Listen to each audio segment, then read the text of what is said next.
Okay, I might get in trouble for this one. So I'm watching a kind of a podcast, and they what their thing is they read Reddit stories and then they discuss them.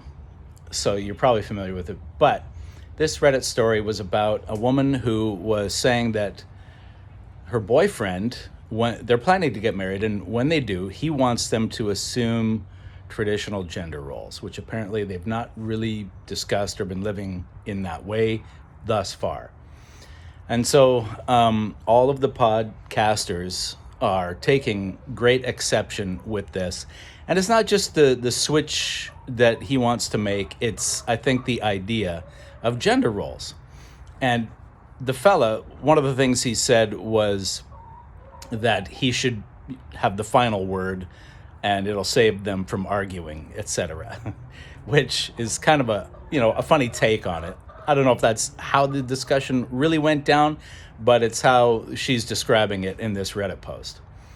So I have a kind of a different take on the gender role thing. And the main host of the discussion forum is a man, and he's married to a woman. He looks like he works out, and she is svelte. Let's say that she's thin, probably average sized, possibly for a woman.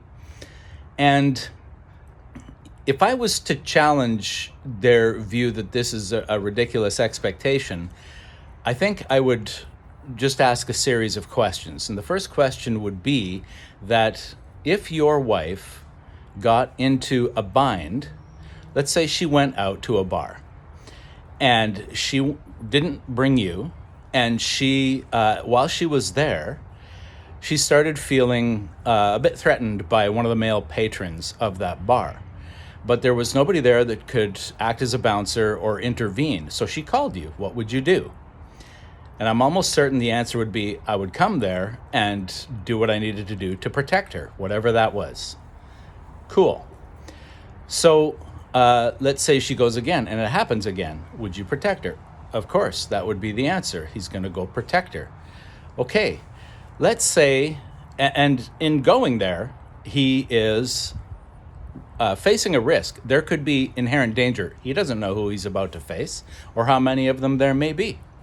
So let's say the next time she decides she wants to go there again without him. And he says, no, I don't want you to go. I'm not okay with you going. Does he have a right to say that? I say, yes, he does have a right to say that. Because if she gets in a bind, it's on him to protect her, and it should be. He's her husband.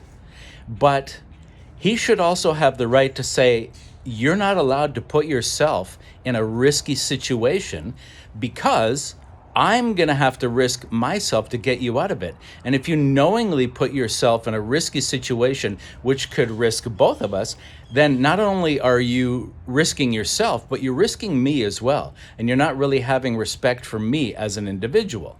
So because I'm responsible to protect you, I have authority to insist that you not put yourself in certain dangerous situations.